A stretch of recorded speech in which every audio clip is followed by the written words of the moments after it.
So ഇഷ്ടപ്പെട്ടാ? മനസ്സിലായ എങ്ങനെയാണ് ഷൂട്ടിംഗ് വർക്ക് ചെയ്യുന്നതെന്ന്?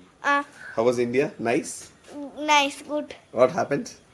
ഇന്ത്യ തേർഡ് പ്ലേസിലായി. കൊറിയ രണ്ട് പ്ലെയർ മറ്റേ ഒരു പ്ലെയർ ഫസ്റ്റ് പ്ലെയർ ആയിരുന്നു. സോ ബേസിക്കലി എന്താ വെച്ചാൽ ലാസ്റ്റ് ഒരു ഷോട്ട് മാത്രം ബാക്കിയുള്ളൂ. അതായത് ബ്രോൺസ് മെഡൽ ഉറച്ചു കഴിഞ്ഞു. ആ ഒരു സമയത്ത് നമ്മൾ 0.1 എന്ന് പറയുന്ന ടൈനി മാർജിനിൽ മനു ബാക്കർ സെക്കൻഡ് പ്ലേസിലേക്ക് വന്നതാണ്. And she hit A great shot. 10.3 is A great shot. Okay, അപ്പൊ നമ്മൾ വിചാരിച്ചു അടിപൊളി, സിൽവർ എങ്കിലും കിട്ടുമെന്ന് വിചാരിച്ചു. ബട്ട് ആ കൊറിയൻ അത്ലീറ്റ് ഹു വാസ് 0.1 പുറകിൽ പുള്ളിക്കാരത്തി ഹിറ്റ് 10.5.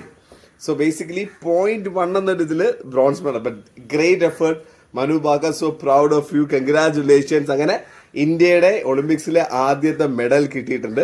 ബ്രോൺസ് മെഡലാണ് ഫ്രം മനു. പക്ഷേ ഉറപ്പാണ് മനുവിന് തന്നെ ചിലപ്പോൾ ഇനിയും മെഡലുകൾ ഈ ഒളിമ്പിക്സ് തീരുന്നതിന് വരാം. Probably a gold near, right? Yes. അപ്പൊ 25 മീറ്ററിൽ പുള്ളിക്കാരത്തെ മത്സരിക്കുന്നുണ്ട്. ഇതിന്റെ ടീം ഇവന്റിൽ മത്സരിക്കുന്നുണ്ട്. ബട്ട് ഗുഡ് സ്റ്റാർട്ട്, പൊളിച്ചു.